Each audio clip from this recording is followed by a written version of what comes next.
diputado, si puede activar, por favor, su micrófono, si es tan amable. Gracias. Primero, quiero expresar el reconocimiento al Centro de Estudios de Derechos e Investigaciones Parlamentarias, la organización en coordinación con nuestra brillante, ejemplar, mujer de su tiempo, profesional firme, nuestra presidenta Dulce María Sauri, que ya sabe el aprecio que le tengo y el reconocimiento, y que hoy me da mucho gusto saludarla en el marco de este importante diálogo, en un día que no debería de estar, no debió haberse presentado nunca en nuestro país, pero que vale la pena hoy recordarlo como una violación brutal a los derechos humanos de estudiantes que tenían entre 14 y 22 en el casco de Santo Tomás.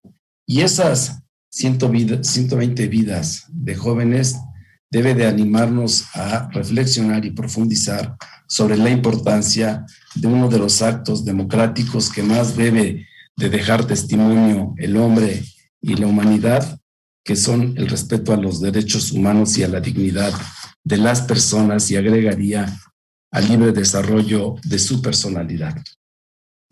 Por esto me da mucho gusto saludar también a quien ya tuvo el honor de dirigir la Comisión Nacional de Derechos Humanos, al maestro Plasencia Villanueva. Me da gusto saludarlo. Especialmente quiero saludar también a dos mujeres que hoy, en este ejercicio que vive nuestro país de lograr una compensación histórica que no se le había dado a las mujeres, ya lo dijo nuestra presidenta, esta discriminación positiva que tiene que prolongarse para lograr realmente la igualdad sustantiva, y todos los años de marginación y de violación a los derechos humanos, como ya lo señaló la doctora Irma Heréndira Sandoval, nuestra secretaria de la Función Pública. Estamos muy orgullosa de ella, de su trabajo como integrante de la transformación de este país. Yo me siento muy orgullosa de que sea nuestra secretaria. Y lo mismo lo digo de nuestra embajadora, con su gran experiencia, los comentarios que acaba de hacer ella con relación a la discriminación, el abuso y la violencia de la que son grupos, víctimas todavía históricamente, estructuralmente en nuestro país, los grupos vulnerables de las comunidades indígenas y de lo que son víctimas en el amparo de los usos y las costumbres, mujeres y niñas en las comunidades marginadas de nuestro país o en algunos estados, y que me hacen a mí aquí compartirle a mis compañeras y mis compañeros diputados que están conectados y a los funcionarios de la Dirección de Asuntos Parlamentarios algo que debemos de tener muy presente, porque lo vamos a discutir en la agenda de seguramente la próxima legislatura. Y me refiero precisamente a estos asuntos estructurales de discriminación, y que se convierten desafortunadamente, cuando no debería de ser, en posiciones de carácter ideológica. Ejemplo, los derechos de las comunidades LGTBIQ+, o los derechos a decidir por parte de las mujeres sobre la suspensión legal del embarazo, y que van a estar ahí como un tema ideológico cuando debería de ser solo un tema de carácter humanitario, un tema que tiene que ver con la dignidad y el libre desarrollo de la personalidad. En el caso específico de Morena, nosotros estamos convencidos que el espíritu que animó la reforma constitucional hace 10 años, primero tenía como característica que era paradigmática, porque obligaba a todos a cambiar de pensamiento. Para nosotros es progresista y debe de seguir siendo progresista, porque nos obliga a pensar hacia adelante y de manera universal. Y cuando me refiero a de manera universal, porque la reforma hace 10 años permitió cumplir con el principio de que todas las personas tienen un valor inherente. Entonces, al hacer esta este comentario sobre la posición ideológica y el choque con los derechos humanos me lleva a compartirles a ustedes, presidenta, secretaria, embajadora, doctor Medina Plasencia, los presentes, que una posición política implica necesariamente una posición ideológica.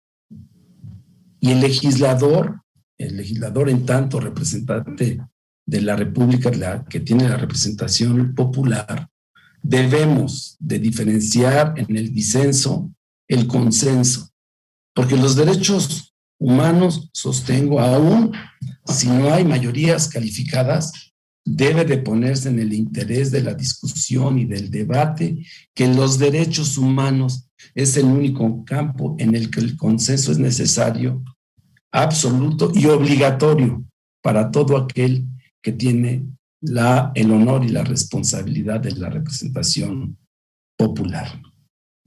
Hace 10 años esta reforma constitucional puso en el centro de la agenda a la persona humana. Desde entonces es la base y el centro de las decisiones públicas, incluidas las decisiones del poder público, pero también del privado. Un nuevo paradigma llegó para quedarse con varios pilares que les pido su comprensión y su paciencia porque quisiera comentarles algunos de ellos. El primero es con el deber moral y político de todas y todos de que coincidan de manera armónica los 4 pilares de la República: nuestra soberanía, la representación popular, la democracia y los derechos humanos. Con el cambio de discurso que obligó a pasar de las garantías, como lo señalaba Carmen Moreno, individuales a los derechos humanos y sus garantías, en el entendido de que importa establecer los derechos, pero más importante es asegurarlos. Y aquí tiene que ver mucho lo que decía el doctor Medina, Plasencia Villanueva, sobre el fortalecimiento de las instituciones que garanticen efectivamente el cumplimiento a los derechos humanos. También tiene que ver con la obligación de todas las autoridades a que tengan siempre presente que la fuente de los derechos es doble: derechos que están en nuestra Constitución y también en los tratados internacionales. Adicionalmente, con la obligación de todas las personas y de todos los agentes públicos a respetar, proteger, promover y garantizar los derechos humanos como obligaciones generales del Estado mexicano en la materia, con la incorporación de varios principios en aplicación en la interpretación de los derechos relativos a la universalidad, la interdependencia, la indivisibilidad, la progresividad y, por supuesto, el criterio por persona. Estimados invitados, estimados invitadas, quiero referirme en especial al papel del legislador en materia de derechos humanos, que ya lo mencionaba al inicio. En primer lugar, es digno reconocer a varios actores legislativos de esta reforma, pero no pasemos por alto la participación de las organizaciones sociales. Particularmente, yo me resisto a llamar la sociedad civil. Para mí son organizaciones sociales, porque sociedad somos todos, y hay civil y militar, y nosotros todos en conjunto somos una sociedad, y hay sociedad que no está en espacios públicos, que se organiza y que nos debemos a ella, y escucharlos es un primer deber y una primera obligación de todo servidor público. Se contó también con la participación de expertos, de los abogados. Fue fundamental para la concreción de esa reforma la participación, sin lugar a dudas, de los jurisconsultos. Sin ella me parece que no se habría hecho un merecido reconocimiento al papel activo y participación de todos los actores. También quiero referirme que hoy más que nunca toma vigencia el criterio que no habrá pleno respeto a los derechos humanos si el legislador, nosotros, las y los legisladores, no conducimos su formulación y aprobación de la ley con base en los estándares de derechos humanos mencionados. De hecho, en algunas ocasiones ha sido la propia Corte, con resoluciones judiciales muy importantes, como la de la cannabis, nos tocó a nuestra legislatura actual. Con relación a pueblos indígenas, tuvimos que acelerar el proceso de consulta para los pueblos indígenas. Por mencionar solo algunas, lo que ha tenido ella que intervenir para indicarnos las omisiones e inconsistencias en las leyes que aprobamos, lo cual es una muestra del adecuado control y contrapeso entre poderes de la Unión. Finalmente, permítanme brevemente recordar algunas de las reformas más significativas sobre los derechos humanos de esta legislatura que está por terminar. En materia de derechos sociales, elevamos a rango constitucional los derechos a prestaciones para estudiantes, madres, estudiantes y personas con discapacidad que estaban dispersas en reglas, leyes y ordenamientos. Con ello se asegura su indisponibilidad ante contingencias económicas y políticas. En materia de derechos políticos de las mujeres y en igualdad de género, avanzamos para erradicar cualquier tipo de violencia y discriminación contra las mujeres para que su voz y sus decisiones sean plenamente libres. En materia de derechos humanos de los pueblos indígenas, fortalecimos el Instituto de la Materia, como lo señalé, así como los derechos a la consulta libre, previa e informada, porque la pluralidad en el país es un valor incalculable que debe ser protegido. Emprendimos reformas trascendentes en materia de salud como bien social y no como mercancía. Por ello se dio paso al Instituto de Salud para el Bienestar y el etiquetado claro y de frente para que niñas, niños y adolescentes tomen decisiones informadas sobre lo que consumen y los nutren. Avanzamos también sobre derechos políticos y a la participación ciudadana con las reformas sobre revocación de mandato y la consulta popular, misma que será vigente por primera vez en el próximo mes de agosto para hacer vigente el derecho a la memoria y a la justicia social. En fin, no quiero cansarlos dado su valioso tiempo. Son varias las reformas que en distintos ámbitos hicimos para fortalecer los derechos humanos.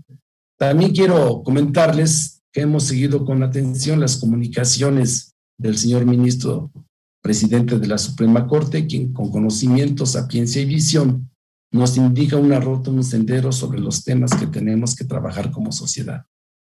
En la próxima legislatura tendremos que trabajar muchos temas de la agenda de derechos humanos, entre ellos los derechos relativos a la autonomía personal, a la solidaridad, a la dignidad, al cuidado y a la satisfacción de los derechos de las personas que se encuentran en estados de vulnerabilidad, de medio ambiente, de la paz y del desarrollo sostenible.